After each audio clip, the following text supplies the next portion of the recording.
On Thursday, February 12th, at around 11:30 in the morning, the head of the Department of Justice's Antitrust Division, a woman named Gail Slater, posted on X that she was leaving her job. Within 10 minutes, Live Nation's stock price spiked nearly 6%. Think about what that means. The person responsible for enforcing competition law in this country, the person whose job it was to stop monopolies from screwing consumers, left her position, and the largest monopoly she was trying to break up saw its stock jump in minutes. The market didn't need a press conference. It didn't need an analysis. It saw the enforcer leave, and it priced in the relief instantly. That's not a theory about corruption. That's the market telling you in real time what just happened. And then Mike Davis, a Trump-aligned attorney who, according to Semaphore, had been advising Live Nation, posted 2 words in response to Slater's departure: good riddance. So let's talk about what actually happened here, because it's not just one person losing a job. It's the story of how the Department of Justice is being dismantled from the inside and what it's going to cost you. Gail Slater was not some liberal appointee holdover from the Biden era. She was Donald Trump's pick. She was J.D. Vance's former economic policy advisor. She worked at Fox Corp. She worked at Roku.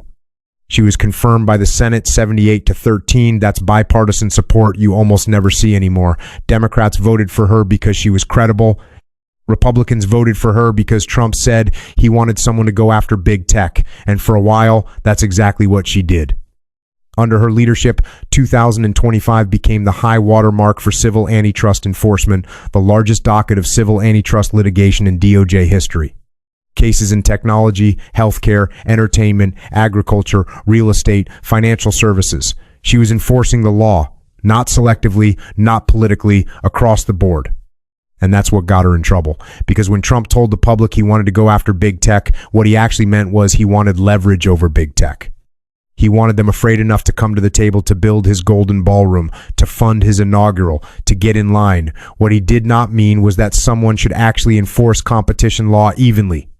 When Slater started blocking mergers, she found anti-competitive not as political favors, but on the merits. The donors started calling, the lobbyists started calling, and the message came down: stop. Here's where the specifics matter.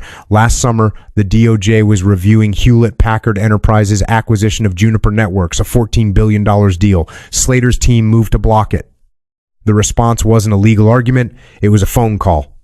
MAGA-aligned lobbyists, including Kellyanne Conway and Mike Davis, went around the Antitrust Division entirely, straight to Bondi's office and the 5th floor of DOJ headquarters. The merger was approved with conditions.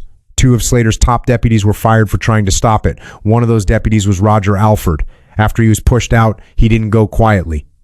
Last August, he described what he called a new normal at the department, one where cases are resolved based on political connections, not legal merits. His exact words: which case is the next casualty? Will the same senior DOJ officials ignore the president's executive order just because Live Nation and Ticketmaster have paid a bevy of cozy MAGA friends to roam the halls of the 5th floor in defense of their monopoly abuses? That's a former senior DOJ official, Trump's own appointee's deputy, saying out loud that the department is being run by lobbyists. And then the same pattern repeated with Live Nation. The DOJ had filed suit in 2024 to force Live Nation to sell off Ticketmaster, one of the most popular antitrust cases in recent memory, with 40 state attorneys general signing on. Trial was set for March. Settlement talks started, but not through the Antitrust Division, through political channels, through Conway, through Davis. Through Rick Grinnell, another Trump ally who just happened to join the Live Nation board last year while also serving as president of the Kennedy Center. Slater tried to fight it. She lost. The White House requested her resignation. She posted on X that she was leaving. Live Nation stock spiked. Elizabeth Warren called it what it is. It looks like corruption. Every antitrust case in front of the Trump Justice Department now reeks of double dealing. 2 days before Slater was forced out, her deputy, the number 2 in the entire Antitrust Division, left. His name is Mark Hamer, Deputy Assistant Attorney General. And he posted his resignation letter on LinkedIn. It reads like a man who's trying to be professional while the building burns behind him. He wrote that when Slater asked him to join, he committed to a year of public service. He called 2025 the high water mark for civil antitrust enforcement, the largest docket of civil antitrust litigation matters in DOJ history. He praised the hundreds of people working under him, People who, he said, worked tirelessly each day, often without credit or recognition, to preserve competitive markets for the American people. And then he announced he's going back to Baker McKenzie. Read between the lines. He committed to a year. He lasted a year. The person he committed to serve under was fired. And the hundreds of men and women he praised, the career attorneys who get paid far less than private practice to enforce competition law because they believe in it. Those people are now watching the two people leading their division get pushed out in the same week for doing their jobs. The message is unmistakable. If you enforce the law against the wrong people, people who are paying Trump's friends, you're gone. So what do you think happens to the people still sitting in that division on Monday morning? They update their resumes, they call their old firms, they leave. The Antitrust Division is just the latest chapter. The Department of Justice has been hemorrhaging people since Trump's second term began. The numbers, depending on which count you use, are somewhere between 5,500 and 8,000 staff attorneys, paralegals, support staff gone. And the DOJ normally has about 10,000 attorneys on payroll. So we're talking about the loss of potentially a quarter to a third of the department's legal workforce. But the raw number understates it. It's not random attrition. Entire divisions have been decapitated. The Civil Rights Division had 380 attorneys when Trump took office. After Harmeet Dillon took over and told career lawyers to govern yourselves accordingly, over 100 resigned in the first wave. The criminal section, the unit that investigates police killings and excessive force, went from roughly 40 trial attorneys and 7 supervisors to 13 attorneys and 2 supervisors. When DOJ leadership refused to investigate the ICE shooting of Renee Good in Minneapolis, the top 4 people in that section, the chief, the principal deputy chief, the deputy chief, and the acting deputy chief all resigned. The public integrity section, the unit that investigates corruption by public officials, lost 5 of its leaders earlier this year when they were ordered to drop the bribery case against Eric Adams. They resigned rather than comply. The people doing the resigning aren't the ones you'd want to lose. They're the experienced prosecutors, the ones who've been building cases for years, who know how the institution works, who have the judgment that comes from decades of practice. And they're being replaced by, well, that's the problem. They're not being replaced. Recruiting has plummeted. Top law school graduates who used to view the DOJ as the gold standard of public service won't go near it. So what does a hollowed out Department of Justice actually look like in practice? Federal judges are seeing it every day. In Minnesota alone, Judge Patrick Schiltz recently compiled a list of 74 cases in which ICE violated court orders and wrote that the actual number is almost certainly substantially understated. He said ICE has likely violated more court orders in January 2026 than some federal agencies have violated in their entire existence. One DOJ attorney in Minnesota, Julie Lay, broke down during a hearing and told a federal judge that working with the agencies she's supposed to represent is like pulling teeth. She said she doesn't have the power or the voice to fix the broken system. That's a government lawyer in open court admitting she can't do her job. Across the board, not just in high-profile cases, criminal defense lawyers are noticing it. The DOJ is missing basic court appearances, missing filing deadlines, blowing statute of limitations on cases that have nothing to do with politics. When you drain an institution of its most experienced people and replace them with no one, the machinery stops working. Not dramatically, not all at once, it just starts grinding down. A deadline missed here, a filing botched there. A case that should have been prosecuted that quietly dies because nobody's left who knows how to run it. And the people who remain, they're in what one former DOJ leader described as a kind of zombie land. They show up to work, they're not fired, but their mission has been set aside. They're told to enforce laws they came to the department to enforce, and then told not to enforce them against the people who matter. Career antitrust attorneys who spent years building expertise in protecting competition are now being asked to wade through mergers that lobbyists paid to push through.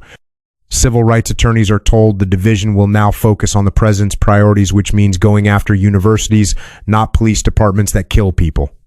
They become agents of the very thing they swore to fight. People hear antitrust and their eyes glaze over. So let me make this concrete. Antitrust law exists because of what happened in the late 1800s when a handful of men controlled all the railroads, all the oil, all the steel.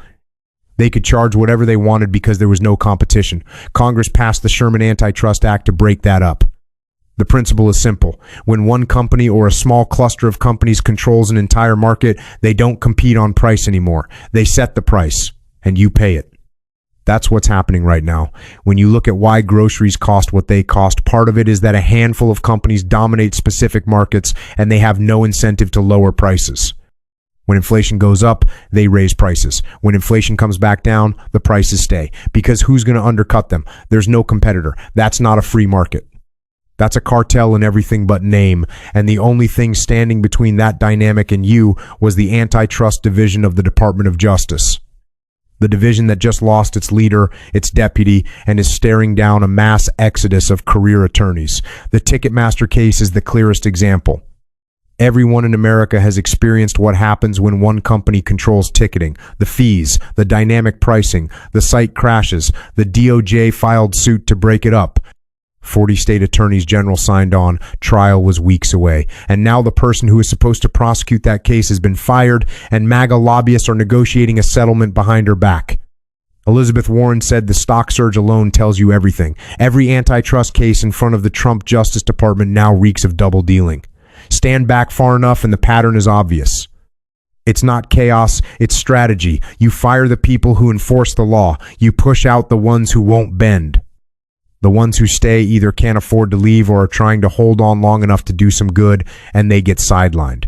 You replace institutional expertise with loyalty, and then you use the resulting dysfunction as proof that government doesn't work, which was the argument all along. The Department of Justice has survived political pressure before. Attorneys general have been fired, administrations have pushed boundaries, but as one senior Bush-era DOJ official, Peter Keisler, told the AP, this is completely unprecedented in both its scale and scope and underlying motivation. The rank and file were supposed to be insulated by civil service protections. That wall is gone. And the cost isn't abstract. It's in the price of your groceries. It's in the Ticketmaster fees you can't avoid. It's in the mergers that will go through unchallenged. It's in the police killings that won't be investigated. It's in the corruption cases that will never be filed. Every lawyer who walks out of that building takes a piece of the rule of law with them. And right now, they're walking out faster than at any point in the department's history. The Department of Justice has 10,000 attorneys. Thousands are already gone. Recruiting has collapsed, the Antitrust Division has been decapitated, the Civil Rights Division has been gutted, and the market celebrates every time an enforcer leaves. That's not a broken system. That's the system working exactly as designed, just not for you.